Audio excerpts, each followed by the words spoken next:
At 2:17 in the morning, somewhere between two cities, a building sits inside a perimeter fence. No signage, no windows on the lower floors, a low mechanical hum the neighbors have long stopped noticing. Inside, the lights never go off. The servers never pause. The cooling systems run in cycles measured in seconds, not hours. This building does not operate on human time. Hat runs through this building is invisible. Financial transactions, medical records, streaming video, satellite navigation, emergency communications. Every second, millions of requests arrive and are answered before the person asking even realizes they asked. This is the operations floor of a Tier 3 data center, a facility designed with one mandate above all others: continuous availability. The industry term is uptime. The target is 99.982%. That leaves just 1.5 hours of acceptable downtime per year. Marcus has worked the overnight shift here for 6 years. He describes the first hour of each night as the settling. Requests from Europe begin to slow. Asia-Pacific traffic begins to climb. The load balances. The systems redistribute quietly. The NOC, the Network Operations Center, is the nerve center of the floor. From here, a team of 4 monitors the performance of every system in the building. Server temperatures, power draw, network latency, cooling efficiency, all of it simultaneously in real time. The building was constructed in phases. The first phase, a raised floor system. Every tile in the floor is removable. Beneath it runs a pressurized cold air plenum, a sealed channel of chilled air that feeds directly into the base of every server rack. Hot air exits from the top of each rack and flows into a hot aisle. Cold air enters from perforated tiles in the cold aisle. The design is called hot aisle, cold aisle containment. It is not intuitive from the outside, but it is the difference between a server running at 30 degrees and one running at 50. Above the server floor, the cooling plant occupies its own dedicated wing. Computer room air handlers, CRAs, pull return air from the hot aisles, strip the heat from it, and push chilled air back into the raised floor plenum. They run 24 hours a day. The heat extracted by those units does not disappear. It is transferred into chilled water loops that run outside the building. On the roof, cooling towers release that heat into the atmosphere, hundreds of kilowatts, every hour, quietly, invisibly. Power is where the complexity deepens. A data center of this size draws between 10 and 20 megawatts of electricity. That is enough to supply a small town. The power must be perfectly clean, perfectly consistent, and perfectly redundant. Power enters the facility from 2 separate utility feeds, from 2 different substations traveling along 2 different physical routes. If one feed fails, the other takes over in milliseconds. The switchover is automatic. Most servers never know it happened. Between the utility grid and the servers sits a layer of protection called the UPS, the uninterruptible power supply. Large battery systems that absorb microsecond fluctuations, voltage sags, and frequency irregularities before they reach the equipment. They are the silent buffer of the modern digital world. If the UPS batteries deplete, which in a healthy system they should never do, the next layer activates. In a room adjacent to the main facility, 4 diesel generators sit waiting. They have never been needed, but they are tested every month. The fuel tanks beneath the generator room hold enough diesel to run the building for 48 hours at full load. A logistics agreement with a fuel supplier guarantees a tanker delivery within 12 hours of a grid failure. The math is intentional. The margins are deliberate. It is now 3:04 in the morning. The building has been running for 9 consecutive years without an unplanned outage. That record belongs not to the technology, but to the people who watch it. Priya joined the operations team 3 years ago. Before this, she worked in telecom. She describes the difference clearly. In telecom, when something breaks, you feel it immediately. Here, the whole point is that nothing ever breaks. You spend your entire shift watching for what might break next. Every server rack in the building broadcasts its own health data: inlet temperature, exhaust temperature, fan speed, power consumption, error logs. The monitoring software aggregates thousands of data points every second and surfaces any deviation from expected behavior within 30 seconds. The moment an alert surfaces, the response follows a documented procedure, not instinct, not guesswork, a runbook, a step-by-step protocol created for every possible failure scenario, guides each action. The building is complex, but the responses are scripted. The physical act of maintaining a data center is also constant. Hardware does not last indefinitely. Drive failures, fan replacements, memory module swaps, these happen daily. The operations team treats each replacement as a surgical procedure. Hot swap technology allows many components to be replaced without shutting down the server. The data never stops, the requests keep arriving, the drive is pulled, a new one slides in, the RAID array rebuilds itself over the next several hours. Nobody outside the building knows it happened. Security at a data center is not a single barrier. It is a layered system. The perimeter fence, the vehicle barrier bollards, the access-controlled lobby, the man trap, a small, sealed vestibule where one door must close before the next will open. Beyond the man trap, every door requires a keycard and a PIN. Biometric readers are added at certain areas. Every entry and exit is logged. Every access attempt, successful or not, is time-stamped and stored. The building remembers every person who has moved through it. The Security Operations Center sits adjacent to the NOC. One officer on shift, monitoring approximately 80 camera feeds simultaneously. The software flags motion in restricted areas, unexpected objects left near hardware, and tailgating attempts at controlled entry points. There's a concept inside data center operations called the change freeze. Around major holidays, software updates, hardware migrations, and configuration changes are suspended, not because the systems need a rest, because the engineers who would respond to a failure are unavailable. The human layer is often the most fragile. The concept of redundancy extends into every subsystem. Dual power paths, N+1 cooling, multiple network uplinks to different carriers. Each layer of the building is designed to absorb a single point of failure without propagating the disruption upward. The term is N+1 redundancy. It is the architecture of resilience. The network room, separate from the server halls, is where connectivity is managed. Carrier links arrive here from underground conduits, multiple fiber optic providers, diverse routes so that no single backhoe cutting through a street pavement can take down the building's connectivity. Outside, at 3:31 in the morning, the road that runs past the facility is empty. A service truck from a cooling maintenance contractor is parked near the side entrance. Inside, a planned maintenance window opened at midnight. Two engineers are working to replace a failing crash fan unit. Planned maintenance at a live facility requires a specific level of coordination. Before any physical work begins, the change request must be reviewed, approved, and scheduled. A second engineer shadows the work as a safety verifier. Communication stays open with the NOC at all times. The failing fan unit has been logging reduced RPM readings for 11 days. The system flagged it. A replacement was ordered. The maintenance window was booked 3 days ago. Tonight, the unit will be replaced. By morning, no evidence of the event will exist except the maintenance log entry. The floor supervisor tonight is a woman named Diane. She has been working night shift operations in data centers for 14 years. She walks the floor twice per shift, not to check on people, she says, but to listen. You learn to hear the difference. When something sounds different, it usually is. The physical volume of data storage in a facility like this is hard to grasp. A single rack might contain 20 servers, each holding 100 terabytes of data. A hall of 200 racks holds what would once have required an entire city block of physical storage media. The compression of infrastructure is still accelerating. At 3:55, a secondary alert fires in the NOC. A temperature threshold has been exceeded in rack row H14. It is an amber alert, not yet critical, but requiring investigation within 15 minutes.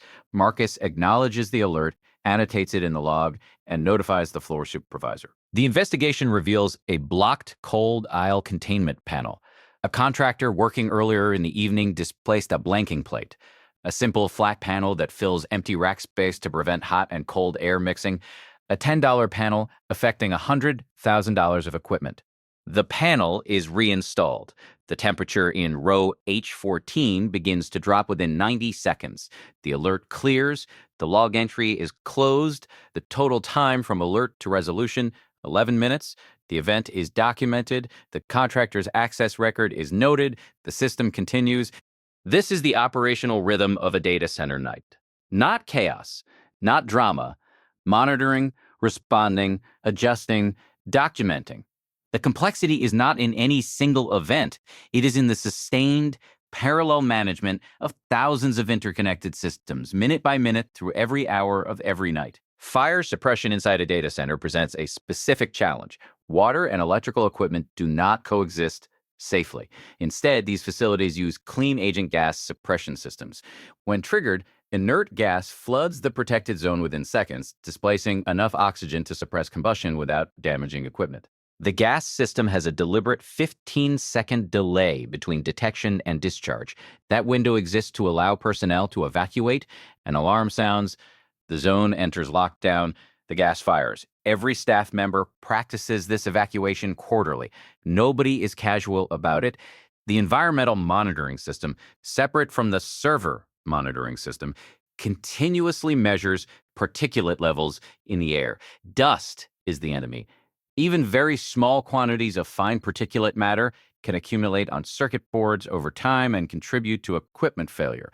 The air in a data center is cleaner than the air in most hospitals. It is approaching 5 in the morning. Across the city, things are beginning to shift. A few bakeries are already at work. An airport ground crew is staging equipment for early morning departures. The world that relies on this building has not yet stirred. But this building has been awake for all of it. The morning shift handover begins at 6 a.m. The incoming team arrives in 2 groups. First, the junior staff, then the senior supervisors. They walk in, pour coffee, and begin reading the overnight log before saying much else. It is a ritual as consistent as the systems they manage. The overnight shift log for this night runs to 4 pages. Scheduled maintenance completed, the H14 temperature event, a minor network latency spike at 422 that self-corrected within 2 minutes, the CRAC fan replacement. Each event is time-stamped, assigned, resolved, and annotated. Nothing is undocumented. The handover briefing takes 17 minutes. Diane stands at the front of the room.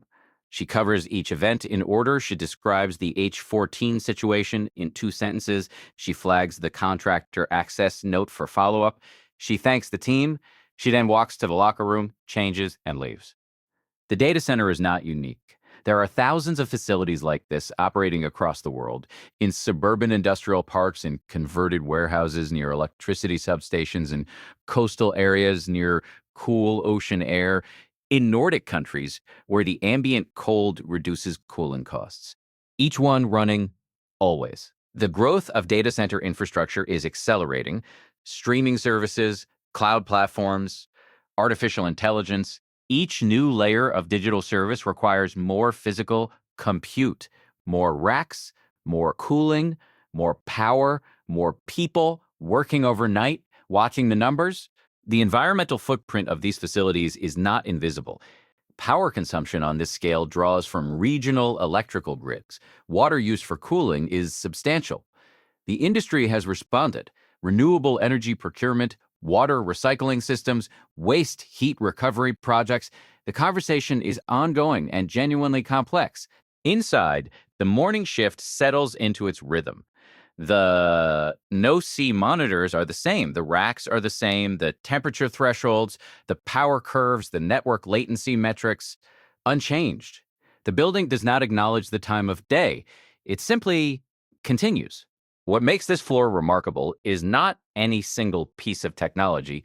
It is the coordination, the overlap of mechanical systems, electrical systems, networking, monitoring, and human response, all designed to achieve one outcome: continuous availability for the services the world now depends on. There is a quieter side to this work. The people who do it rarely discuss it in social settings. There is no simple way to explain a shift spent watching numbers that never reach a threshold. Nothing happened is the ideal outcome. It is also the hardest thing to explain to someone who has never done it. The servers themselves have no knowledge of the night. They execute requests, they return results, they log errors, they are indifferent to time, the schedules, the handovers, the shift rotations. These are the human structures layered around a system that would run without pause if only the hardware never failed. There is an estimated 9,000 data centers operating globally. The largest cover more than a million square feet. Some are built underground, some are being constructed beneath the ocean.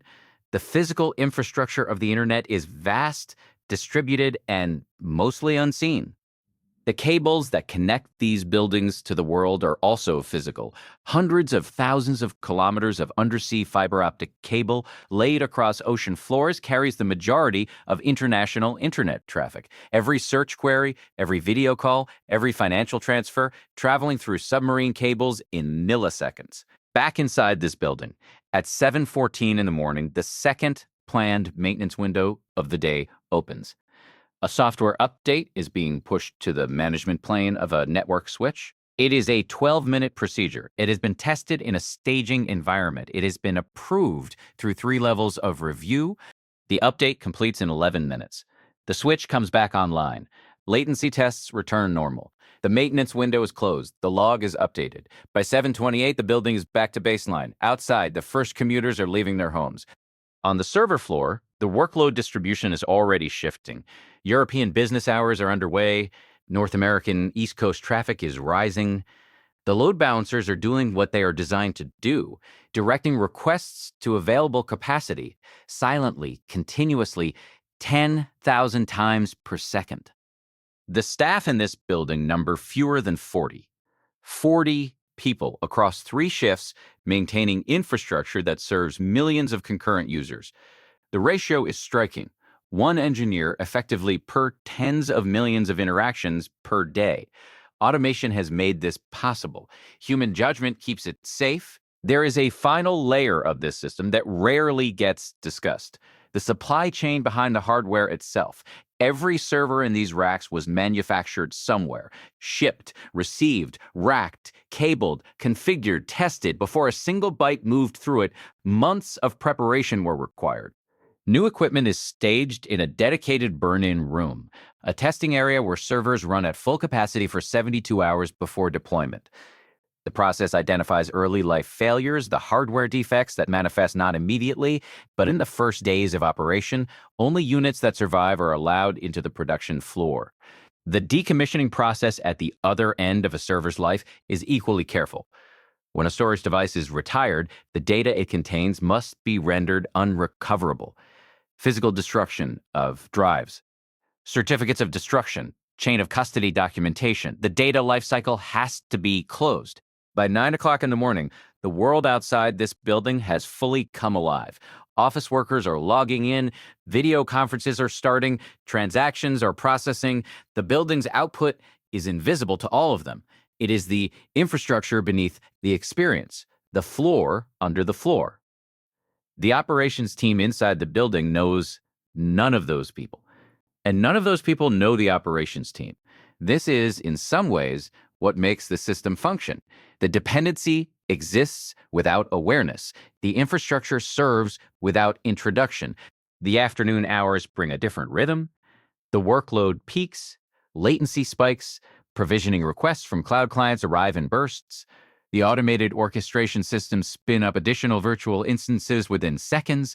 The physical hardware underneath it does not change, but what runs on top of it multiplies. The building's power consumption traces this pattern: higher during business hours, a sustained plateau through the evening, lower overnight, then rising again at dawn. The electrical load curve of a data center mirrors very loosely the waking and sleeping pattern of its users, shifted slightly by time zone. By evening, the third shift of the day is preparing to come in. The afternoon team runs its own briefing. The shift notes are updated, the open change requests are reviewed, 2 planned maintenance items are on the overnight schedule. The cycle begins to close. The overnight crew for this night is different from last night's. Different people, same runbooks, different faces at the NOC, same dashboards. The individuals rotate. The system does not notice. This is a feature, not a gap. Resilience depends on the work being independent of any single person. One of the overnight technicians tonight has been working in data centers since the late 90s. He watched the industry grow from small server closets to buildings that dwarf the facilities he started in. The scale changed, he says. The job didn't. You still watch, you respond, you document. The full 24-hour cycle of this building generates a specific kind of data: power consumption logs, temperature logs, alert logs, access logs, change logs, every event recorded, time-stamped, and stored. The building watches itself, and everything it observes is kept. The data center as a concept emerged from military computing in the mid-20th century, then academic research networks, then corporate data processing, then the internet, then cloud computing. Each era layered new demands onto the same fundamental requirement: reliable, secure, continuous processing. The building we have been inside tonight has not failed. Its record remains intact. Its uptime counter increments by another second, another minute, another shift. The people who kept it running are on their way home. The people now watching it arrived fresh. The uptime counter does not celebrate. It simply counts 87,654 hours, 87,655. No ceremony. The target is not to reach a milestone. The target is to never stop. The design, the redundancy, the training, the protocols, all of it in service of the next second. This building will not feature in news coverage unless something goes wrong. The operational excellence that defines it is defined precisely by its invisibility. The measure of this facility's success is the absence of any story about it. Silence, in this context, is the signal. Outside, it is fully morning. People are eating breakfast, checking messages, joining calls.